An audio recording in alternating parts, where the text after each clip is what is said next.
2 weeks left in the legislature, and there are already rumblings around the Capitol that the governor might call a special session to take up unfinished business. Ross Ramsey has heard those rumblings. He's co-founder and executive editor of the Texas Tribune. Good morning, Ross. And first question, how likely is this to happen, and for what issue? Good morning. The two things that could force a special session are probably a disagreement on the state budget, which they have to pass, or a disagreement on a procedural thing. They have these bills called sunset bills where they pass agencies through a review. If those bills don't get passed, the agencies disappear.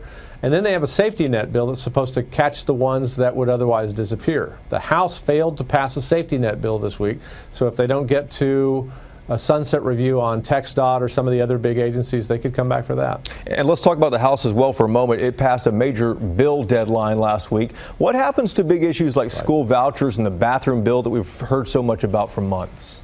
You know, I stomp around my newsroom saying, you know, nothing is dead while the Texas legislature is still in Austin. There are lots of other bills that are still moving around.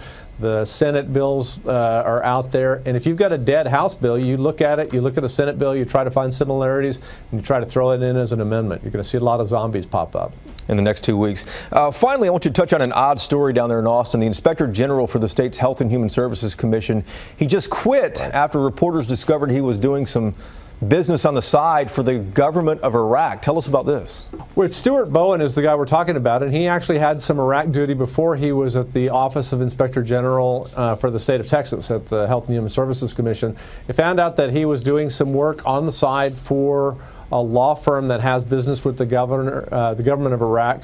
He says he checked it with the HHSC ethics people, and they said it was okay. Apparently, as they found out about it, the governor's office decided it wasn't. Interesting story. Ross, back to you in a moment. Thank you.